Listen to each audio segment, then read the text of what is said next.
2010 में मेरी इन्वेस्टिगेशन ने अमित शाह को जेल पहुंचाया था। वो मैं अपने करियर का सबसे बड़ा अचीवमेंट मानती हूँ।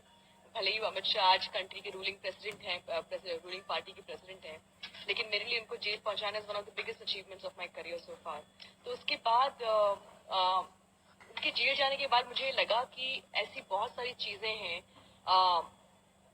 अबाउट गुजरात जिनको लोगों के लिए जानना बहुत जरूरी है, बिकॉज एक मिथ मेकिंग बन गई थी कि मोदी को क्लीन चिट मिल गई है।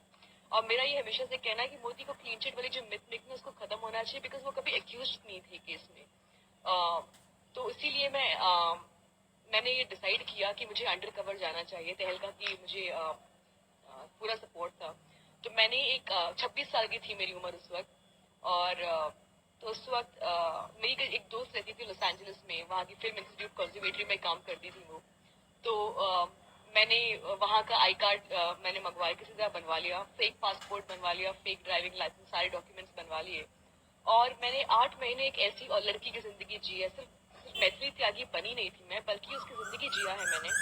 क्योंकि जब आप अंडर कवर होते हैं तो आपको उस इंसान की you can not betray any element जो आप नहीं है उसके। लोग जिनसे मैं डील कर रही थी, जिनके साथ वो ब्यूरोक्रेट्स थे, होम सेक्रेटरी थे, आखिर इंसान जिनका मैंने स्टिंग ऑपरेशन किया वो थे मोदी, आखिरी बार। और तभी तहलका ने मुझे वापस बुला लिया। तो जिस दिन मैंने मोदी का स्टिंग ऑपरेशन करने गई थी, उन्होंने मुझे बताया कि वो विवेकानंदा की किताबें दिखाई मुझे और ओबामा की किताबें दिखाई, और कहा कि किसी दिन वो ओबामा की तरह बनना चाहते हैं।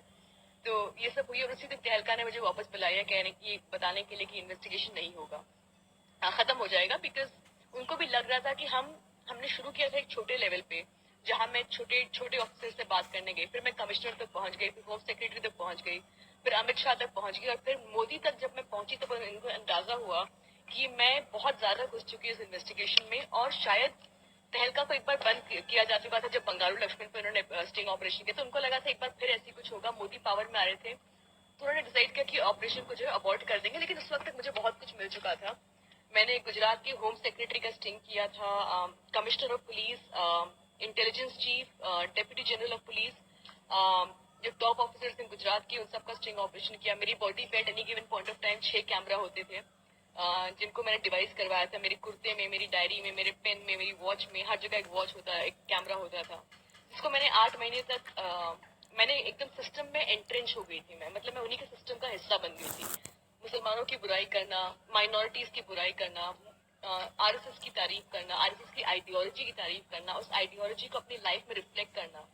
और बहुत सक्सेसफुली मैंने ये इन्वेस्टिगेशन किया, क्योंकि उसने पहली बार ऑफिसर्स जो हैं तारीफ कर रहे हैं कि जो उन्होंने किया 2002 में, अपनी बहादुरी की तारीफ करें, कैसे उन्होंने मुसलमानों को मरने दिया,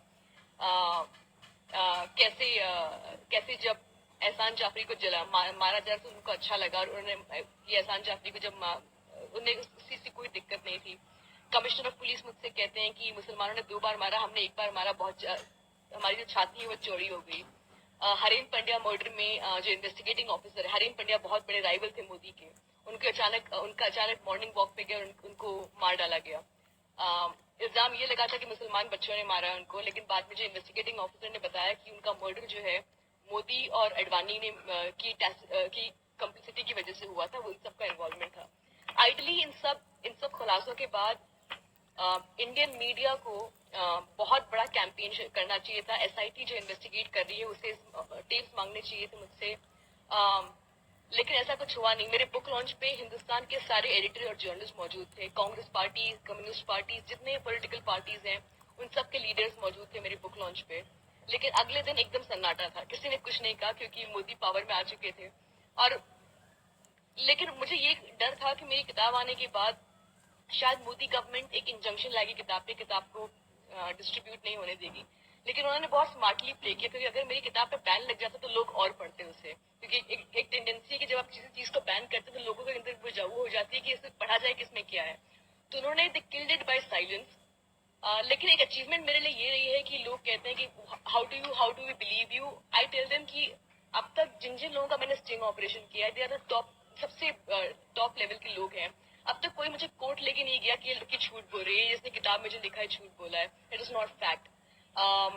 इंडियन एक्सप्रेस ने, इंडिया में इंडियन एक्सप्रेस अखबार ने कुछ लोगों को अप्रोच किया जिनका मैंने स्टिंग ऑपरेशन किया। उन्होंने कहा हाँ हम मैथिली त्यागी के नाम की लड़की से मिले हैं, किसी ने कुछ डिनाई नहीं किया अब तक, विच मीन्स कि nobody can doubt the authenticity.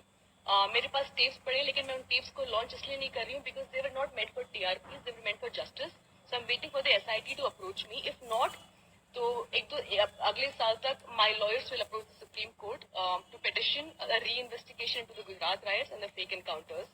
अखबार हैं जो हिंदुस्तान के अखबार, बिजनेस स्टैंडर्ड वगैरह, उन्होंने कहा है कि this is India's Watergate movement. जब वाटरगेट स्कैंडल हुआ तो निक्सन ने रिजाइन किया था, तो बिजनेस स्टैंडर्ड ने लिखा है कि this is that moment for India when Modi should resign.